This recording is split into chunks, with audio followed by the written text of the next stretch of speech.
In June 2020, auditors at the firm Ernst & Young were trying to do something that should have been simple.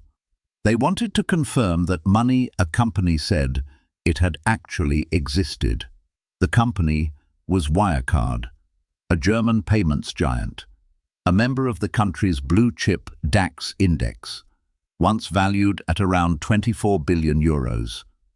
Somewhere in trust accounts in Asia, its books said, sat roughly 1.9 billion euros in cash. But when the auditors asked the banks to confirm it, the confirmations didn't come. The banks named as holding the money said they had no such relationship. On June 18th, Ernst & Young refused to sign off on the accounts. Within a week, Wirecard admitted the money most likely never existed at all, and one of Europe's proudest technology companies collapsed into insolvency. For years, Wirecard had been sold as Germany's answer to Silicon Valley. Founded near Munich, it processed digital payments, the invisible plumbing that moves money when you tap a card or buy something online. As online commerce boomed, Wirecard's reported revenues and profits climbed year after year. In 2018, it reached a symbolic peak. It was added to the DAX 30, Germany's index of its largest listed companies, displacing the venerable Commerzbank. On paper, a fintech upstart had just outgrown one of the country's oldest banks. Two men stood at the top. Markus Braun, an Austrian technologist, was the chief executive and the company's largest single shareholder, the public face of the Wirecard story, forever promising that the future of finance ran through his company. Beside him was the chief operating officer, Jan Marsalek, a charismatic Austrian who ran Wirecard's fast-growing Asian operations and its relationships with a web of outside partners. Braun was the visionary. Marsalek, prosecutors would later say, ran the machinery that generated much of the business that made the vision look real. The engine of that reported growth was something called third-party acquiring. In markets where Wirecard said it could not operate directly, it claimed to route payments through independent partner companies in places like Dubai, the Philippines, and Singapore. Those partners, the company said, handled the transactions and held the resulting cash in trustee accounts on Wirecard's behalf. According to prosecutors, this outsourced, hard-to-check corner of the business would eventually account for the majority of Wirecard's reported profits. It was also, they allege, where the numbers stopped being real. Here is what prosecutors in Munich allege, and what Markus Braun disputes. They say that a large share of Wirecard's third-party acquiring business simply did not exist. The partner firms, they claim, generated little or none of the transaction volume the company booked as revenue. Instead, the indictment alleges executives inflated Wirecard's accounts with fabricated sales to make a merely ordinary business look like a soaring one, and to keep its share price and Braun's own fortune climbing. If revenue is invented, there is a problem. The cash it supposedly produced has to appear somewhere. Prosecutors say Wirecard solved this by pointing to those trustee accounts in Asia, accounts that were said to hold hundreds of millions and eventually around 1.9 billion euros in profits parked safely offshore. That balance did two jobs at once. It reassured investors that the money was real, and it plugged the hole that fabricated revenue would otherwise have left on the balance sheet. The allegation is that the cash was, in large part, a fiction, a number on a statement with little behind it. Money did move, according to the prosecution. just not in the way the public was told.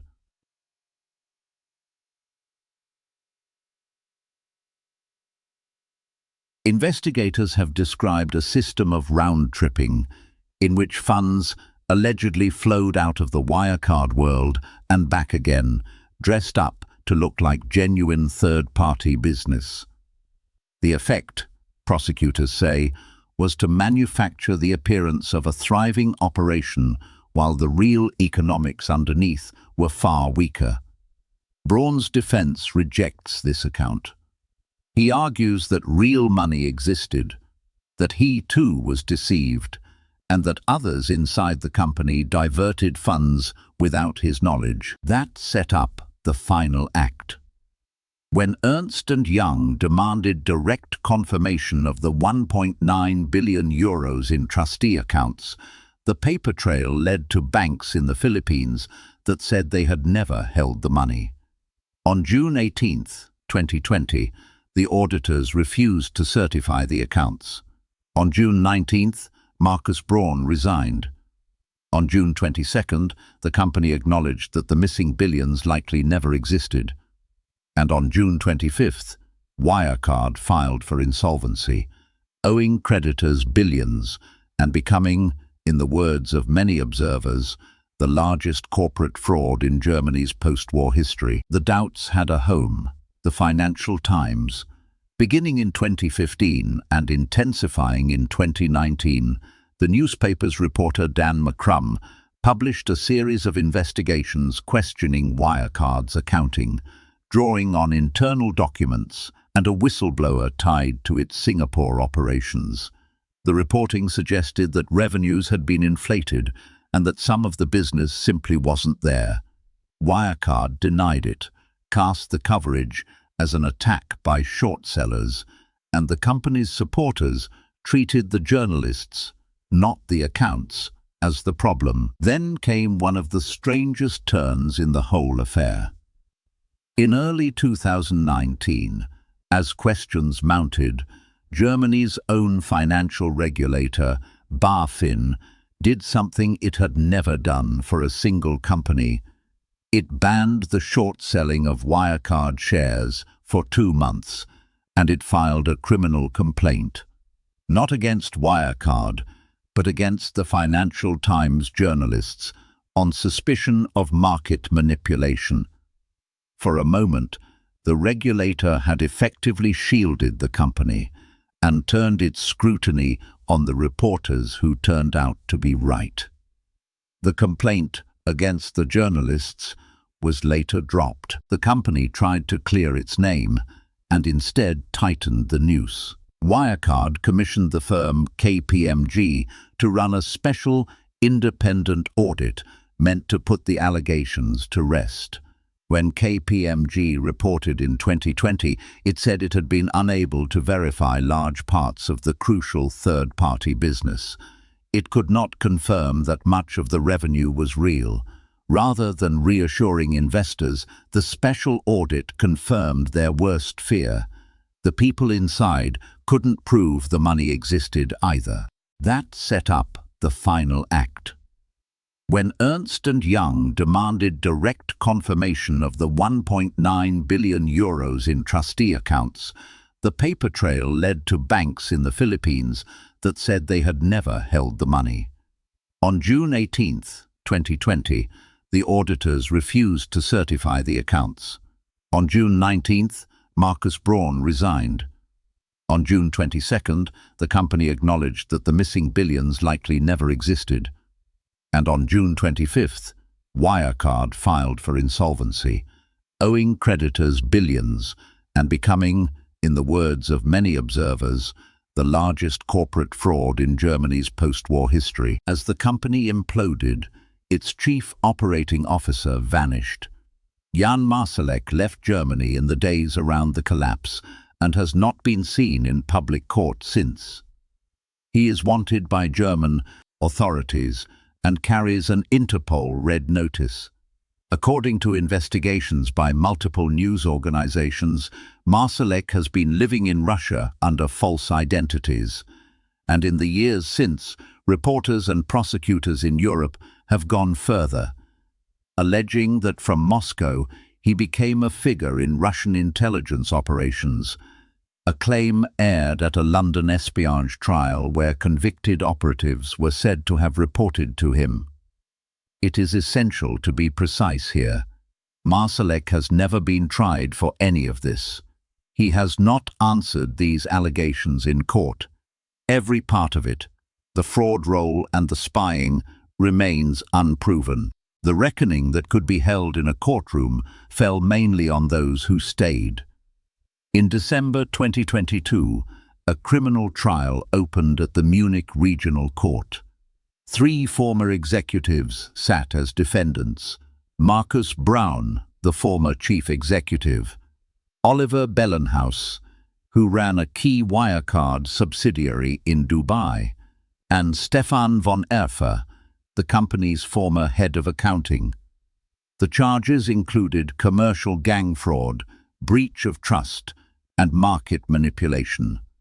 The proceedings would stretch on for years, hundreds of trial days, one of the most complex white-collar cases the country had ever seen. At the center of it sat a stark disagreement between 2 of the accused. Oliver Bellenhaus confessed. He told the court that the books were deliberately falsified, and he named Markus Braun as a knowing participant. Braun told the opposite story. He has pleaded not guilty and denies all wrongdoing, insisting the business was real and that he was among those deceived, pointing toward Marsalek and Bellenhaus. The judges are left to decide which man to believe in a case where the star witness and the former chief executive accuse each other. And here is the crucial point for anyone watching this now. As of August 2026, that verdict has not yet come. After more than 270 days of hearings, the Munich trial has moved toward its closing stages, with final arguments reported for late in 2026, but the court has issued no judgment. A German appeals court, reviewing Braun's continued detention, has indicated he could face a sentence of more than 10 years if convicted. But that is a statement about risk, not a verdict. Markus Braun is presumed innocent unless and until a court rules otherwise. Nothing here should be read as a finding of guilt. Around the trial, a wider accounting went on. The auditor, Ernst & Young, faced intense criticism and litigation over how it had missed the fraud for years. A German parliamentary inquiry dissected the failures of oversight, and the regulator, BaFin, was overhauled after the humiliation of banning short sellers and pursuing journalists while the real fraud grew underneath it. Wirecard's investors and creditors, meanwhile, were left with enormous losses, and a company whose reported profits had, in the auditor's final reckoning, largely evaporated. Wirecard is often told as a story about missing money, but the more unsettling story is about everyone who was supposed to catch it. An auditor signed the accounts year after year. A regulator handed detailed warnings, went after the messengers. Index funds bought the stock because a rule book told them to. And a national press corps, proud of a homegrown champion, was slow to believe that the fraud might be real. The people who were right, a whistleblower, a newspaper, a handful of short sellers, spent years being treated as the enemy. Wirecard's lesson isn't only that numbers can be faked, it's that the systems built to verify them can be pointed in exactly the wrong direction for years while everyone assumes someone else has checked. A company that once outgrew a 200-year-old bank turned out, prosecutors allege, to be built substantially on numbers that weren't there. One executive is on trial and denies everything. The verdict is still to come. Another is a fugitive, accused of crimes he has never answered in court. So treat this as what it is. An unfinished story, told only up to what the record supports. When a business seems too good to be true, don't just ask whether the profits are real. Ask who, exactly, has checked and who they answer to. If this kind of investigation is why you're here, subscribe. Next time, we follow a different paper trail. Until then, follow the money.